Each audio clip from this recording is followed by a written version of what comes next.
Well, let me ask this question of you, pastors. When it comes to your ministry, are you running dirty or running scared? It's been a long time since I've done a podcast here on the Pastors on Porn side. You're probably familiar. I do another podcast called Finding Traction, Recovery from Porn.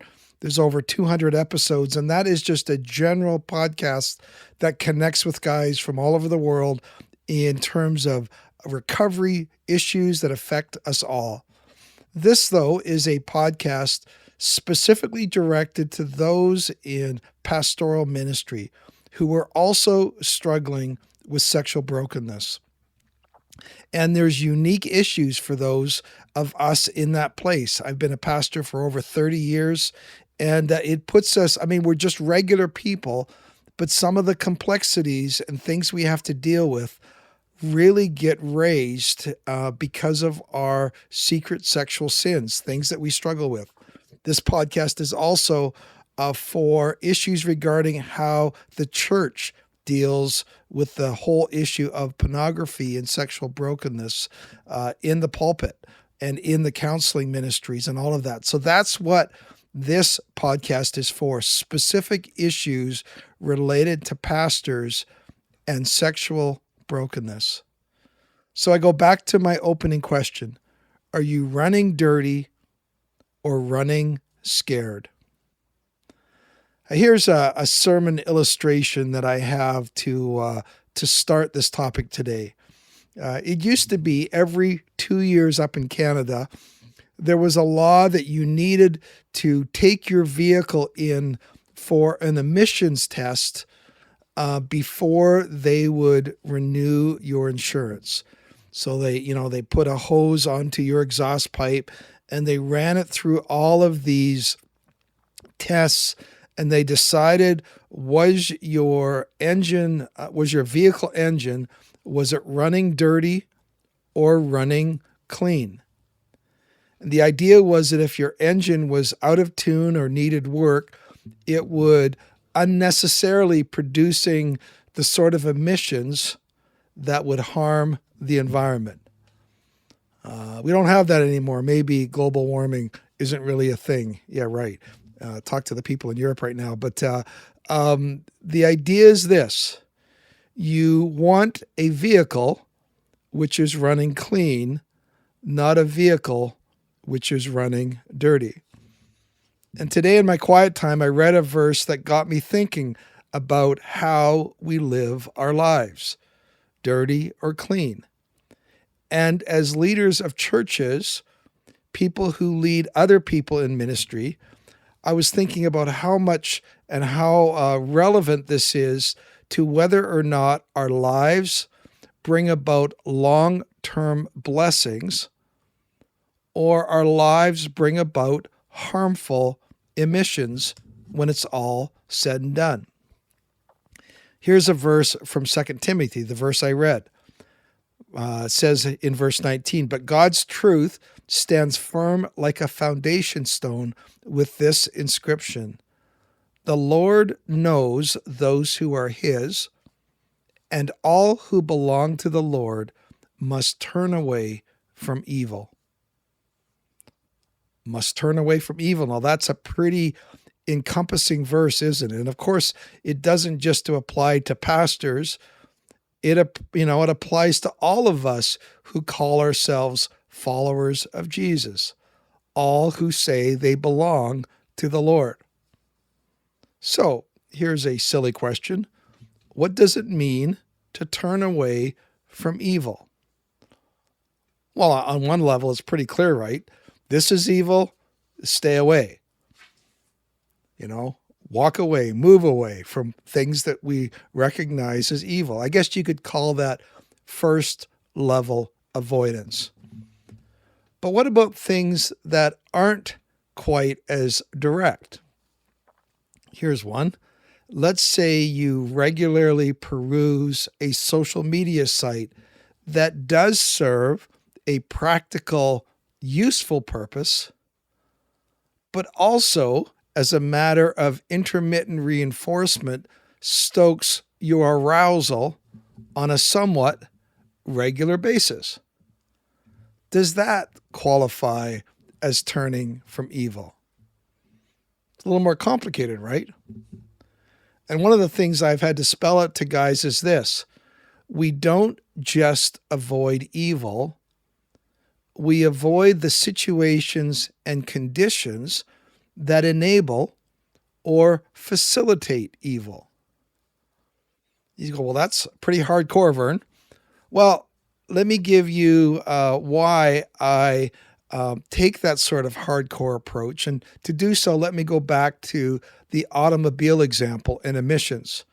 So when someone says a car is running dirty, they usually mean the engine is not burning fuel cleanly and is producing excessive emissions, soot, or unburned fuel. You probably all had the experience where you're following somebody and you're getting this belch of black smoke out of their exhaust pipe, or somebody passes you and they hits the gas and it leaves you in this cloud, right?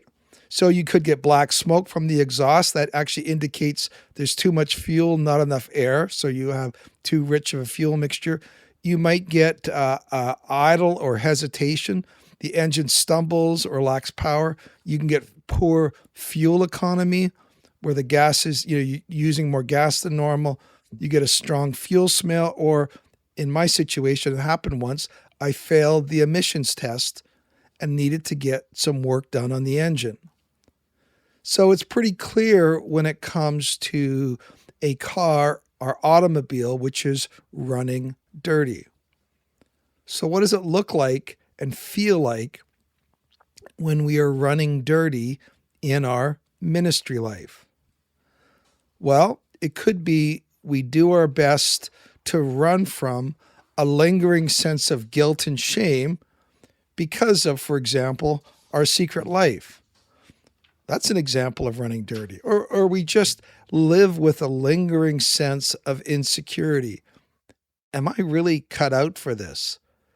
Am I not actually disqualified from what I'm doing? Excuse me.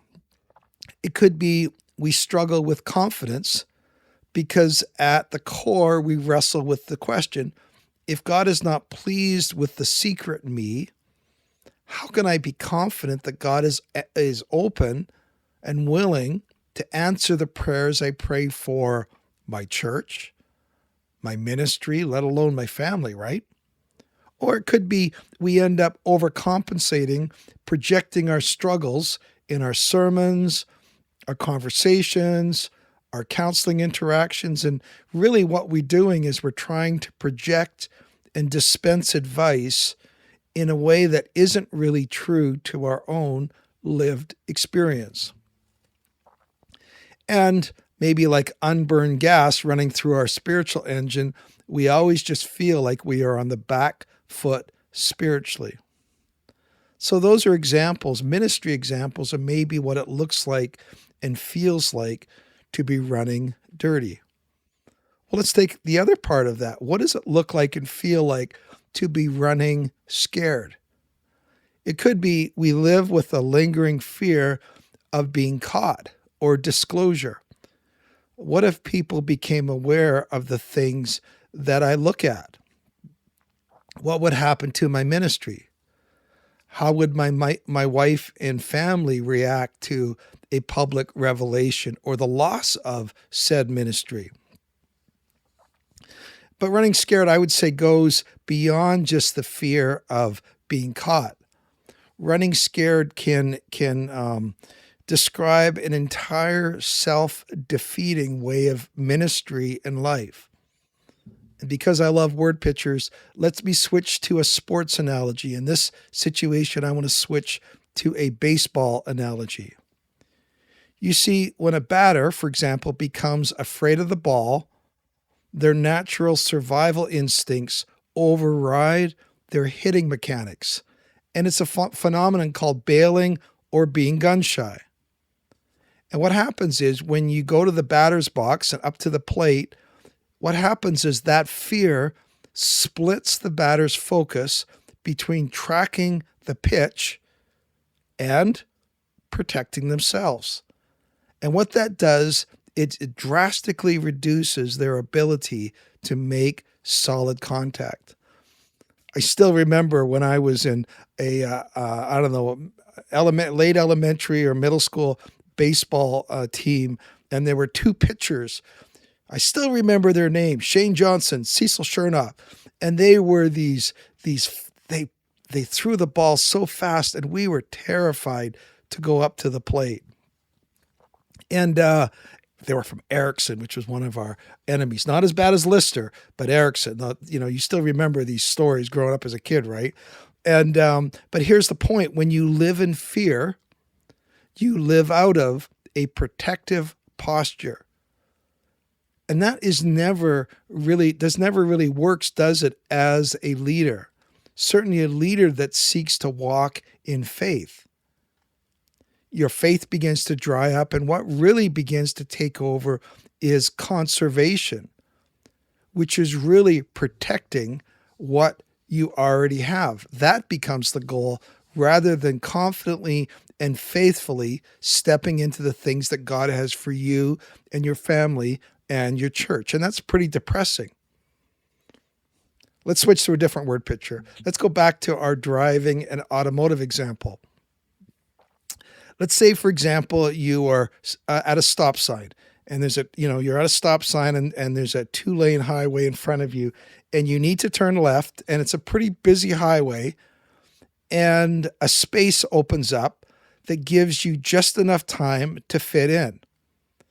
So what you want to do is you want to hit the gas, and you want your car to essentially respond instantly and leap into cross the right lane traffic and cross over and find your way into your proper lane, right, turning left. You all able to picture that? Well, the last thing you want to happen when you hit the gas is your engine to sputter or stall. And if that happens, you're going to get smacked by the oncoming traffic to your left, right? And that is what can happen when you are running dirty, running scared. But here's the thing: if your car is tuned up, it's running great. What happens when you punch it? Well, your car just responds, leaps out, and you get into your desired spot in traffic. Okay, so enough of word pictures. Let's come back to scripture. I am a 30-plus year pastor, and I should occasionally give you scriptures here as well, right? So here is the passage that followed that exhortation to turn away from evil.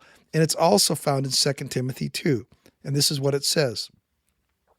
In a wealthy home, some utensils are made of gold and silver, and some are made of wood and clay. The expensive utensils are used for special occasions, and the cheap ones are for everyday use. If you keep yourself pure, you will be a special utensil for honorable use. Your life will be clean, and you will be ready for the master to use you for every good work. Utensils, used, ready to be used for the master, to be for honorable use.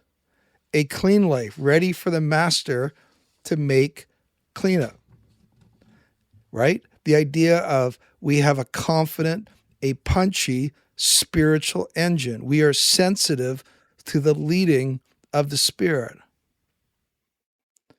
And when I created this 52-week video course called Finding Traction, one of the lessons was about your big why. And this is a huge component of the big why. And I ask people as I walk them through with a group and we walk through the course to crystallize the big why they have in their life. One pastor I know came up with this: I want the people who know me best, and those were in the closest circle and family in his life, I want the people who know me best to respect me the most. In other words, I don't want that public image that people see behind the pulpit to be ahead of what the people who actually know me know what is really true. And I love that, for example, that was his big why. Here's another one that I have personally adopted in this process. Nothing to hide, nothing to fear, and nothing to prove. I have nothing to hide. Why? Well, because I don't have any secrets that I try to cover over. My life is an open book. I don't have to keep my lies straight because the truth is always the same. So nothing to hide, nothing to fear.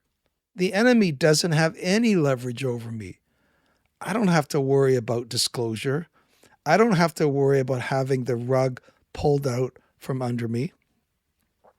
And lastly, I have nothing to prove. I think one of the best fruits of my recovery from porn is this deep sense of security I have with myself. I am in the center of God's will.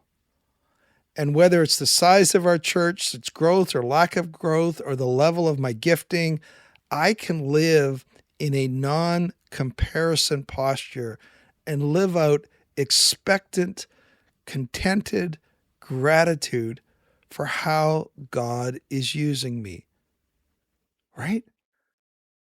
And so that is all different ways of saying, I want to live clean.